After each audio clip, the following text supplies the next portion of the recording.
Hello and welcome to the channel. আশা করি তোমরা সবাই ভালো আছো। আজকের এই ভিডিওতে যেটা নিয়ে ডিসকাস করব সেটা হচ্ছে overview guide to your nutritional plans.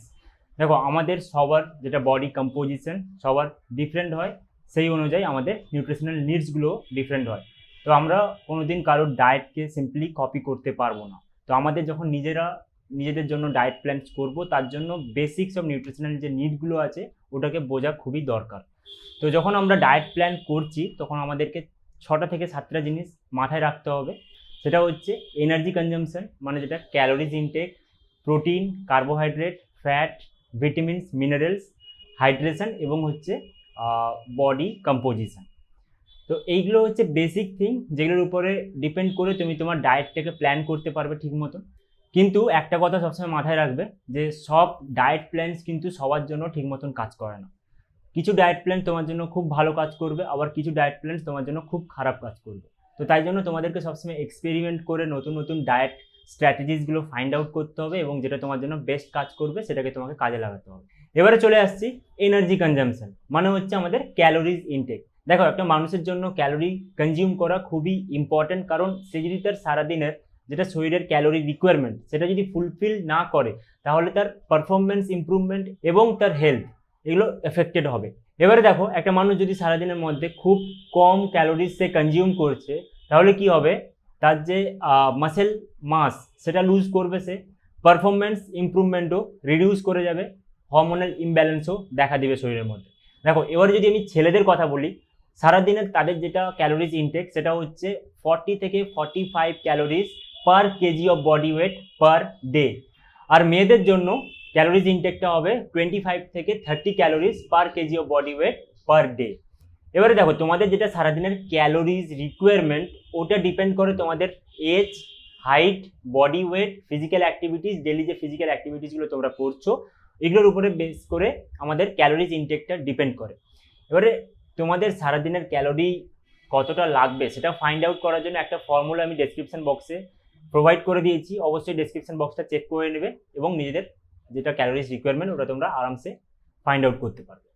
এবারে চলে আসছি কার্বোহাইড্রেটের ব্যাপারে। দেখো, কার্বোহাইড্রেট হচ্ছে একটা খুবই ইম্পর্টেন্ট ফুয়েল যে কোনো একটা ফিজিক্যাল অ্যাক্টিভিটিসের জন্য। দেখো, আমাদের শরীরে কার্বোহাইড্রেট গ্লাইকোজেন ফর্মে স্টোর হয় দুটো জায়গায়, লিভার এবং মাসেলে। লিভারে যে গ্লাইকোজেনটা স্টোর হচ্ছে ওটা আমাদের যেটা ব্লাড সুগার লেভেল আছে ওটাকে মেনটেন করার জন্য স্টোর হয়, আর যেটা মাসেলে স্টোর হয় ওটা হচ্ছে আমাদের ফিজিক্যাল অ্যাক্টিভিটিসগুলোতে হেল্প করে। লিভারে যে গ্লাইকোজেনটা স্টোর হচ্ছে ওটা হচ্ছে 100 গ্রাম, কিন্তু একটু কম বেশি হতে পারে। আর যেটা মাসেলে স্টোর হয় এটা পার্সেন্ট টু পার্সেন্ট ডিপেন্ড করে, যার মাসেল মাস একটু বেশি হবে তার গ্লাইকোজেন স্টোরটাও একটু বেশি হবে। এবারে দেখো, ফ্যাট এবং কার্বোহাইড্রেট এই দুটোই কিন্তু আমাদের বডির জন্য একটা ভালো ফুয়েল সোর্স, কিন্তু কার্বোহাইড্রেটটাকে আমরা বেশি ইম্পর্টেন্স দিই। তার কারণ হচ্ছে যে এটিপি, যে অ্যামাউন্ট অফ এটিপিটা আমরা কার্বোহাইড্রেট থেকে পাবো তার থেকে খুব কম পরিমাণ আমরা কিন্তু ফ্যাট থেকে পাবো। তাই জন্য কার্বোহাইড্রেট সব থেকে একটা ইম্পর্টেন্ট ফুয়েল যে কোনো ফিজিক্যাল অ্যাক্টিভিটিসের জন্য। এবারে তোমরা ডিসক্রিপশন বক্সটা অবশ্যই চেক করবে, সেখানে মেনশন করা আছে তোমাদের কতটা কার্বোহাইড্রেট সারাদিনে লাগবে according to your training intensity আর তোমাদের বডি ওয়েট অনুযায়ী। এবারে চলে আসছি প্রোটিন ইনটেকের ব্যাপারে।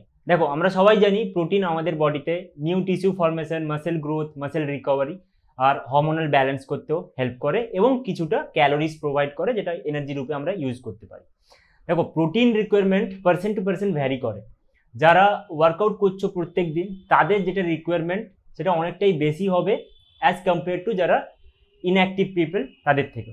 তোমরা যারা ডেলি ওয়ার্কআউট করছো তাদের যেটা প্রোটিন রিকোয়ারমেন্ট হবে সেটা হচ্ছে 1.2 গ্রামস থেকে 2.5 grams of the per kg of body weight. আর যারা ইনঅ্যাক্টিভ পিপল তাদের জন্য 0.50 গ্রামস থেকে 0.75 গ্রামস এনাফ তাদের প্রোটিন রিকোয়ারমেন্টগুলোকে ফুলফিল করার জন্য। এবারে এই যে প্রোটিন রিকোয়ারমেন্ট আমি বললাম সেটা তোমরা নিজেদের মতন করে অ্যাডজাস্ট করতে পারো তোমাদের ইন্ডিভিজুয়াল নিড এবং তোমাদের ট্রেনিং প্রোগ্রামগুলোর উপরে বেস করে।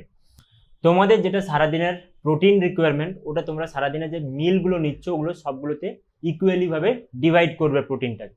অনেক রিসার্চ স্টাডিজ যেটা পাওয়া গেছে আমাদের body 30 grams of protein once at a time ঠিক করে অ্যাবজর্ব করে, আর তার থেকে বেশি হয়ে গেলে ওই এক্সেস অ্যামাউন্টটাকে কিন্তু বডি থেকে বের করে দেয়, তো পুরোটাই ওয়েস্টেজ হয়ে যায়। তো চেষ্টা করবে প্রত্যেকটা মিলে 15 থেকে 25 গ্রামস প্রোটিন রাখার, এটাই সব থেকে বেস্ট হবে আর বডি ভালো করে অ্যাবজর্বও করতে পারবে, কিছু ওয়েস্টেজ হবে না। যারা তোমরা ওয়ার্কআউট করো তারা নিশ্চয়ই পোস্ট ওয়ার্কআউটে প্রোটিন ফুড নিচ্ছ। দেখো প্রোটিন ফুডের সঙ্গে সবসময় চেষ্টা করবে কার্বোহাইড্রেট ফুডগুলোকেও অ্যাড করা। এটা কি করে, আমাদের যেটা মাসেল প্রোটিন সিনথেসিস আছে ওটাকে বাড়িয়ে দেয়। এবং তোমরা প্রোটিন কার্বোহাইড্রেট তার সঙ্গে যদি তোমরা BCAAs অ্যাড করো, এটা কিন্তু খুব বেনিফিশিয়াল হবে, কারণ BCAAs এর মধ্যে লিউসিন থাকে যেটা মাসেল প্রোটিন সিনথেসিসটাকে আরও ম্যাক্সিমাইজ করে দেয়।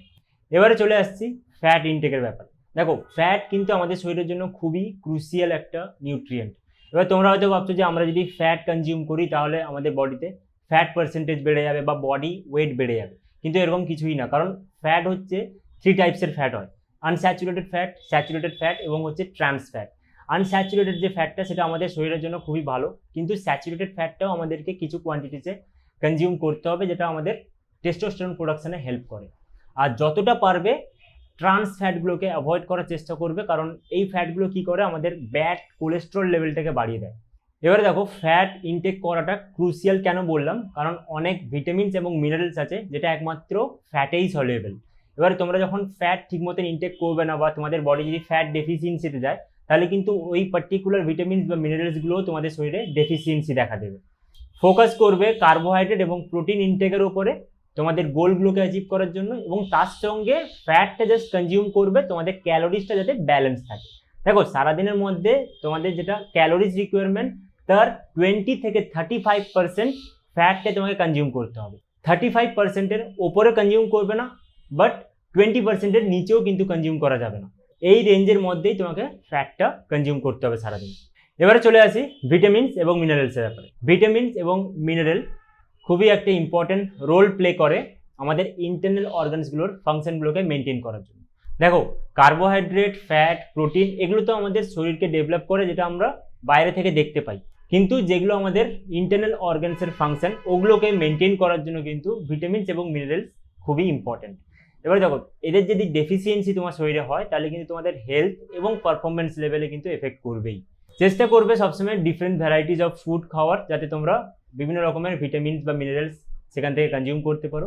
আর তোমরা যদি তোমাদের ডায়েট থেকে ভিটামিনস বা মিনারেলসের রিকোয়ারমেন্টগুলো ফুলফিল করতে পারছো না, তাহলে মাল্টিভিটামিনস যে সাপ্লিমেন্টসগুলো পাওয়া যায় ওগুলো তোমরা ইউজ করতে পারো, এগুলো তোমাদের জন্য বেস্ট চয়েস হবে।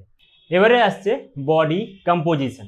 দেখো সবার শরীরের ফ্যাট পার্সেন্টেজ, মাসেল মাস সব কিছুই কিন্তু আলাদা হয়, যার উপরে বেস করে তাদের পারফরমেন্স লেভেল আস্তে আস্তে ইমপ্রুভ হয় এবং তাদের হেলথটাও এফেক্টেড হয় না। দেখো সবসময় মাথায় রাখবে যে তোমাদের যেটা বডি কম্পোজিশন আর তোমাদের বডি ওয়েট এটা যেন ঠিকঠাক প্রপোর্শনে থাকে। এবারে সারা বছরের মধ্যে হয়তো একটু আধটু ফ্ল্যাকচুয়েশন হবে, কিন্তু এটাকে সবসময় প্রপোর্শনে মেনটেন করা খুবই ইম্পর্টেন্ট। কোনোদিন টার্গেট রাখবে না কম সময়ের মধ্যে এক্সেসিভ মাসেল গ্রোথ বা ওয়েট লস বা ওয়েট গেইন এগুলোকে অ্যাচিভ করার জন্য, কারণ এগুলো তোমাদের হেলথকে খুব বাজেভাবে এফেক্টেড করবে। যদি তোমাদের ফ্যাট লস করতেই হয় এবং তার সঙ্গে সঙ্গে তুমি চাইছো যে আমাদের মাসেল মাসটাও ঠিকঠাক থাকুক, তাহলে তোমরা একটা কাজ করতে পারো, সেটা হচ্ছে তোমরা প্রত্যেক দিন তোমাদের যেটা ক্যালোরিজ ইনটেক সেখান থেকে তোমরা 250 থেকে 300 বা ম্যাক্সিমাম 500 ক্যালোরিজ ডেফিসিট করতে পারো পার ডে, এবং তার সঙ্গে সঙ্গে তোমাদের প্রোটিন যে ইনটেকটা সেটাকে বাড়াতে হবে 1.8 গ্রামস থেকে 2.7 গ্রামস অবধি। তাহলে দেখবে তোমাদের হেলথটাও এফেক্টেড হচ্ছে না এবং পারফরমেন্স লেভেলটাও আস্তে আস্তে ইমপ্রুভ করছে। এরপরে যেটা লাস্ট পয়েন্ট সেটা হচ্ছে হাইড্রেশন। এটা কিন্তু খুবই ইম্পর্টেন্ট একটা ফ্যাক্টর। যত ভালো তুমি ডায়েট করো বা যত ভালো তুমি ট্রেনিং প্রিন্সিপালস বা ট্রেনিং প্রোগ্রামগুলোকে ফলো করছো, হাইড্রেশন যদি ঠিকঠাক না করো, ডিহাইড্রেশন যদি হয়ে যায়, তাহলে কিন্তু তোমাদের স্ট্রেংথ, তোমাদের মাসেল রিকভারি, মাসেল গেইন এগুলো কিন্তু পুরোটাই এফেক্ট করে যাবে। সবসময় টার্গেট রাখবে 2 থেকে 3 ঘন্টার মধ্যে 5 to 10 ml per kg body ওয়েটে জল খাওয়ার জন্য। মানে তোমাদের যদি ওয়েট হয় 60 কেজি আর তুমি যদি টার্গেট রাখো 5 ml জল পার কেজি বডি ওয়েটে, তাহলে প্রত্যেক 3 ঘন্টায় তোমাকে 300 ml জল খেতে হবে।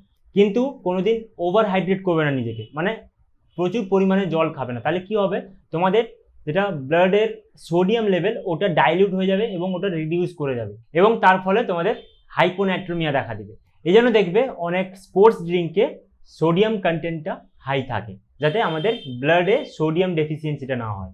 এবারে যেটা লাস্ট পয়েন্ট আসছে সেটা হচ্ছে তোমাদের ট্রেনিং ডায়েটটাকে কেমন করে তোমরা প্ল্যান করবে। তোমাদের যদি ফিজিক্যাল গোলটা শুধু ফিট এবং হেলদি থাকার হয়, তাহলে তোমরা ব্যালেন্স ডায়েটটা ফলো করতে পারো, ওটা তোমাদের জন্য বেস্ট অপশন।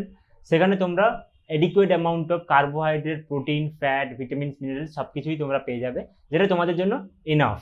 কিন্তু তোমাদের যদি গোল স্পেসিফিক হয়, মানে ধরো ফ্যাট লস বা muscle building, serious muscle building goals বা স্ট্রেংথ গেইন গোল, তাহলে কিন্তু তোমাদের ডায়েটটা অন্যরকম হবে। কারণ দেখো এইসব যে ট্রেনিং ডায়েট প্ল্যানসগুলো, এগুলো একটা দুটো ফ্যাক্টরস উপরে বেস করে হয় না, এগুলোর উপরে অনেকগুলো ফ্যাক্টর কাজ করে, তারপরে একটা ট্রেনিং ডায়েট কমপ্লিটলি প্ল্যান্ড হয়। তো এই ছিল আজকে ভিডিও, আশা করি তোমাদের সবাইকে বোঝাতে পারলাম। দেখা হচ্ছে আবার পরের ভিডিওতে। Take care, bye by.